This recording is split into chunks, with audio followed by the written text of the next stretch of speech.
Falando sobre perseguição sem fim, né, que é uma coisa que a gente vem batendo na tecla, é uma coisa que a gente vem realmente discutindo muito, questionando o porquê de tudo isso. É visível essa perseguição que o Bolsonaro vem passando em toda essa situação dele. E o Ministério Público Militar pede a perda de patente de Bolsonaro, vê se pode. O Ministério Público pediu ao Supremo Tribunal Militar a perda de patentes de Bolsonaro e de outros oficiais também, que foram teoricamente condenados aí pelo suposto golpe, né, pelo Supremo Tribunal Federal. O que vocês analisam em relação a isso? Para a gente, não deixa de ser uma perseguição, né, a figura do Bolsonaro e tudo que ele representa, enfim, e ele está lá ainda, né, cumprindo plena, né, em todo aquele estado de saúde complicado que ele está, e isso é algo muito complicado, muito chocante, vendo que o ex-presidente está passando por toda essa situação, vendo que o Lula não passou por isso quando foi preso, enfim, é realmente um choque, uma mudança de realidade imensa, né? O que vocês analisam em relação a isso também, Anne? Se você puder trazer a sua observação sobre essa pauta. Claro, Laísa, evidentemente é a continuação da perseguição contra Jair Bolsonaro, que não está só preso, né? É importante a gente deixar claro que ele está censurado. Então, hoje, quando a gente vê, por exemplo, o vídeo do Malafaia falando que não deveria ser o Flávio Bolsonaro, que ele disse que o Flávio Bolsonaro pressionou o Jair Bolsonaro para escrever aquela carta, ou a gente vê, por exemplo, a discussão do Senado em Santa Catarina, se o Carlos Bolsonaro ele está indo para Santa Catarina com certeza com o apoio de Jair Bolsonaro. Isso tudo é um reflexo de um momento em que as lideranças estão discutindo ali os próximos passos eleitorais, mas isso está acontecendo porque a gente não tem a fala de uma pessoa que é extremamente relevante nesse cenário. Jair Bolsonaro está censurado antes de estar na cadeia. A primeira cautelar lá de Alexandre de Moraes se chama censura. Ele proibiu Jair Bolsonaro de falar nas redes sociais, depois proibiu de dar entrevista, e isso é absurdo, é tremendo. E aí agora, voltando no fato de hoje, que é a possível perda de patente dele pelo Supremo Tribunal Militar. Primeiro que a gente tem que deixar claro que não tem prazo para isso acontecer. De acordo, inclusive, com a ministra do Supremo Tribunal Militar, isso pode ser julgado, deveria ser julgado depois das eleições, para que não tenha impacto durante as eleições nessa decisão. Então, assim a gente espera que não precisa dessa urgência, né? O Bolsonaro já está na cadeia e a pensão militar ela pode continuar sendo recebida ali pela Michelle, pela esposa, tanto do Bolsonaro quanto as esposas dos outros envolvidos.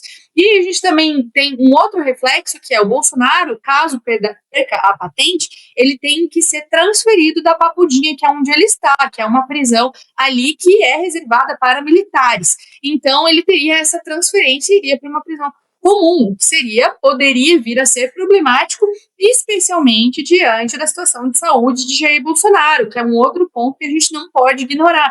E, de novo, Laís, eu já falei isso aqui algumas vezes, não é sobre ser bolsonarista, não é sobre votar no Bolsonaro, não tem nada a ver com ser de direita ou ser de esquerda, tem a ver com a gente observar a situação.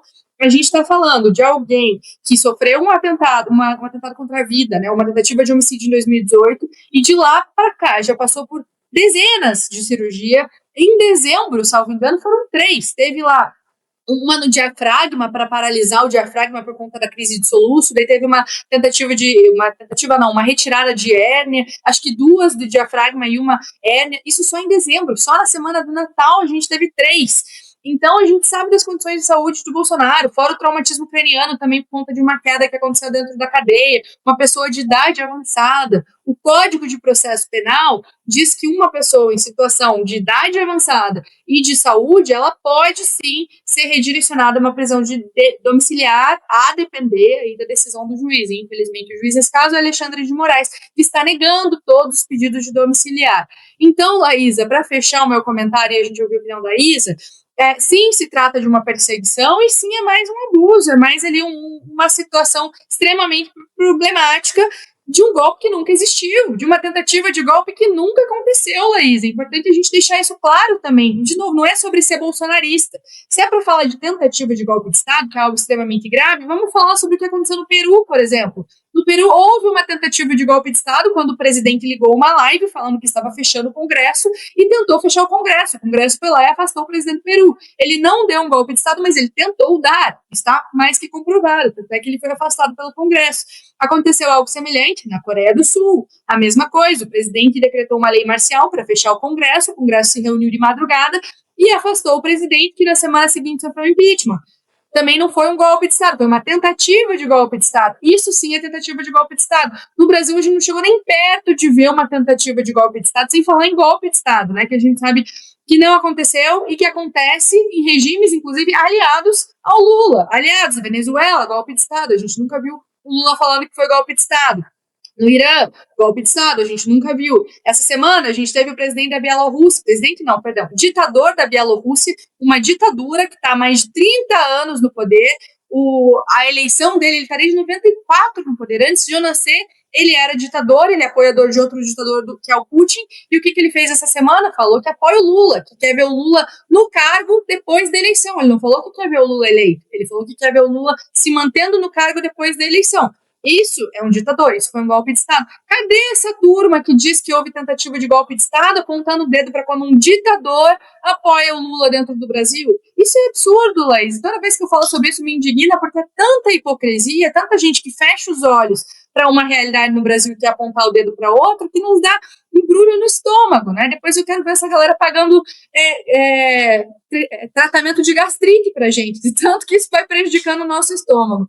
Mas, enfim, desabafei aqui, Laísa, mas com certeza é mais um capítulo da perseguição política e judicial que está acontecendo no Brasil.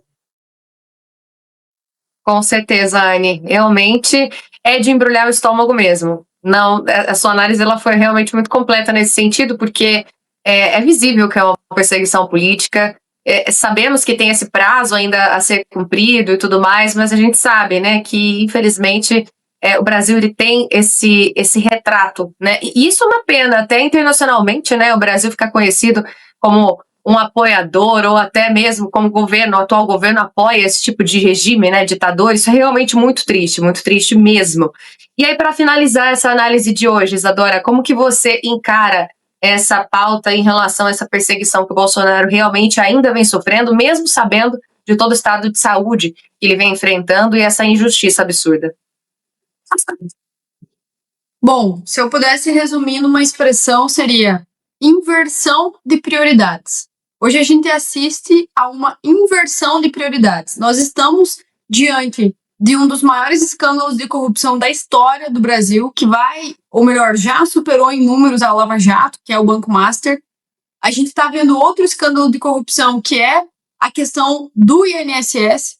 A gente está vendo o nosso país afundar em números em termos de desenvolvimento, de endividamento e assim por diante, mas a prioridade segue sendo Bolsonaro, segue sendo humilhar ele, porque a tentativa já não é mais só prendê-lo, já não é mais só silenciá-lo, é humilhar, é humilhante tudo que ele está passando. Então, eu compartilho do mesmo sentimento de revolta que a Anne trouxe, porque nós que estamos todos os dias aqui acompanhando, trabalhando para informar as pessoas, a gente realmente, assim, se revolta quando vê que diante dos maiores escândalos possíveis, nada acontece, ninguém é preso, ninguém é perseguido, mas com o Bolsonaro tudo acontece. E tudo muito rápido, percebem isso? As coisas acontecem numa velocidade absurda. Queria eu que a situação do Master fosse investigada e punida na velocidade que foi o ex-presidente Jair Bolsonaro. Queria eu que o filho do Lula,